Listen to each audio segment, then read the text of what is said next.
नमस्कार बंधुरा welcome to SD unique sports. तो बंधुरा এই ভিডিওতে আমরা কথা বলবো একটু কলিঙ্গ সুপার কাপের ফাইনাল ম্যাচ নিয়ে, যেখানে ইস্ট বেঙ্গল মুখোমুখি হতে চলেছে ওড়িশা এফসির সঙ্গে।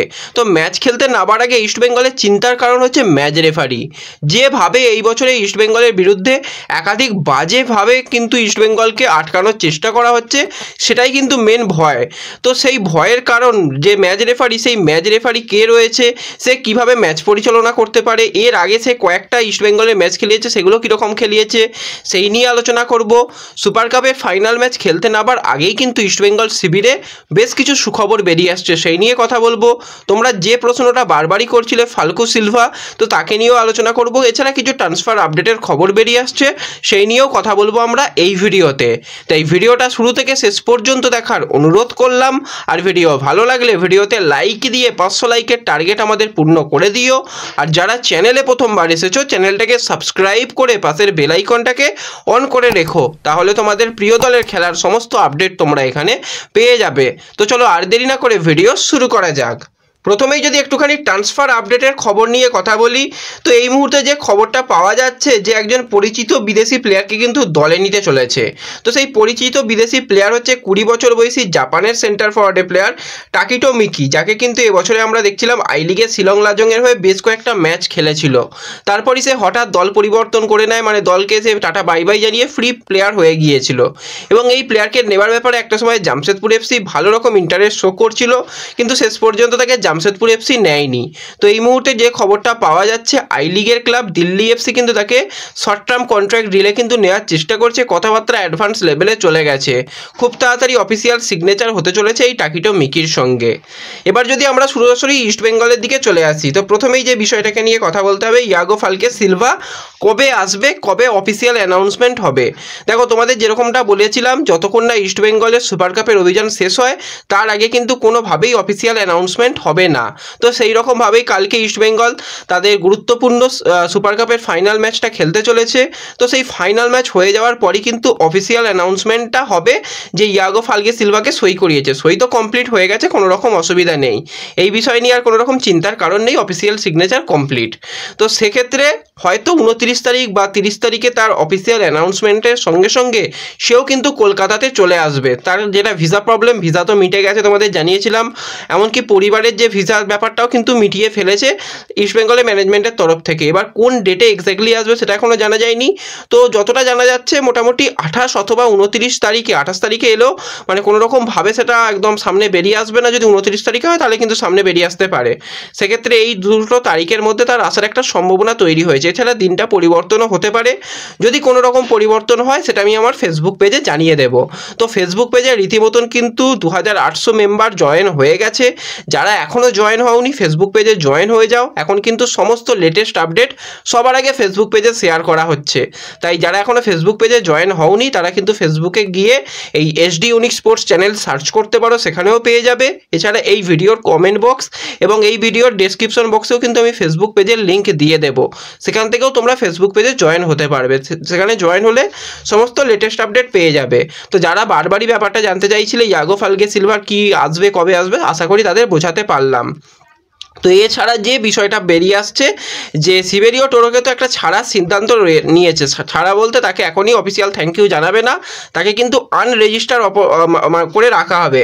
কারণ আমরা দেখতে পাচ্ছি ডুরান্ড কাপেও গোল করেছিল, আইএসএলে কিন্তু সিবেরিও টোরো গোল পায়নি, কিন্তু আবারও সুপার কাপে আমরা দেখতে পাচ্ছি সিবেরিও টোরোর কাছ থেকে গোল।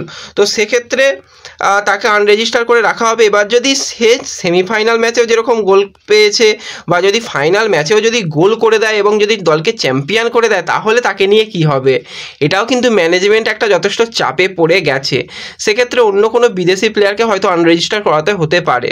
তো দেখা যাক, এই ব্যাপারটা কিন্তু আরও ক্লিয়ার হয়ে যাবে কালকে সুপার কাপের ফাইনাল ম্যাচ হয়ে যাওয়ার পর। এবার যদি ইস্ট বেঙ্গলের ফাইনাল ম্যাচ খেলতে নামার আগে কী কী সুবিধা পাচ্ছে সেগুলো নিয়ে আলোচনা করা যায়।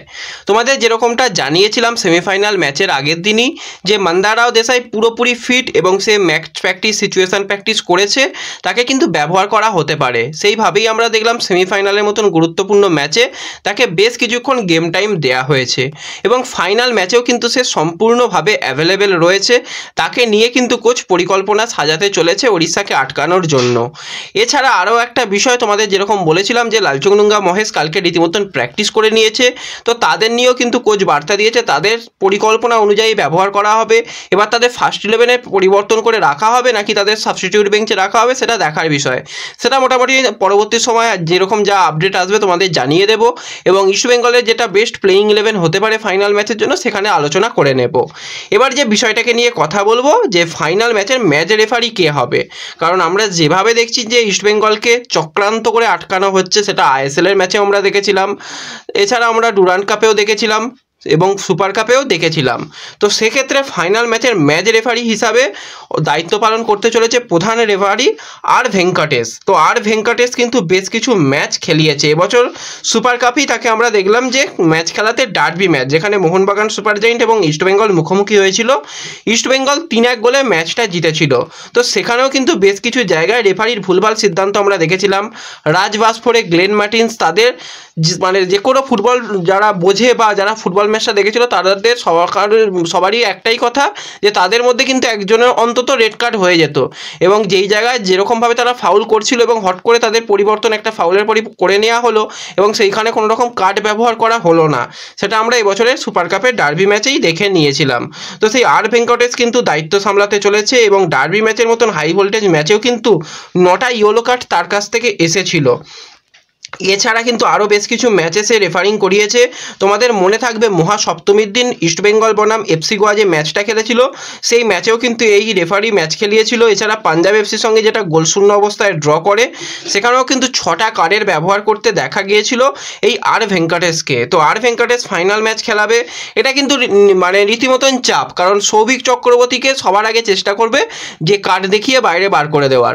ফার্স্ট হাফেই হয়তো যদি তাকে ডবল ইয়েলো কার্ড দিয়ে দেয় অবাক হওয়ার কিছু নেই, আর ওড়িশার দিকে তো কার্ড যাবে বলে তো মনে হয় না, গেলেও ওই ম্যাচের মোটামুটি 85 বা 90 মিনিটের কাছাকাছি যখন হবে তখন গিয়ে যদি মনে হয় যে একটা কার্ড না দিলে দেখতে খারাপ লাগবে তখন তাদের কার্ড দেওয়া হবে। তো কার্ড কিন্তু কালকে ইস্টবেঙ্গলের প্রচুর প্লেয়ারকে দেওয়া হবে, এবং আমরাও রীতিমতন টিভিতে যারা দেখবো বা টিভিতে তো দেখা যাবে না, যারা ফোনে দেখবো তারাও রীতিমতন ভয়ে থাকবো যে আমাদেরও কার্ড না দিয়ে দিলে হয়, মানে এতই কার্ড ব্যবহার করতে ভালোবাসে এই আর ভেঙ্কটেশ। তো আহামরি কিন্তু খুব একটা ভালো ম্যাচ পরিচালনা করতে দেখা যায় না, এবং বাংলার ক্লাব যখন ফুটবল খেলে তাদের বিরুদ্ধেই কিন্তু বেশিরভাগ সিদ্ধান্ত দিতে দেখা যায় কিন্তু এই আর ভেঙ্কটেশকে। এটা কিন্তু আমার নিজস্ব মতামত, আমি যেটুকু খেলা দেখে বুঝেছিলাম।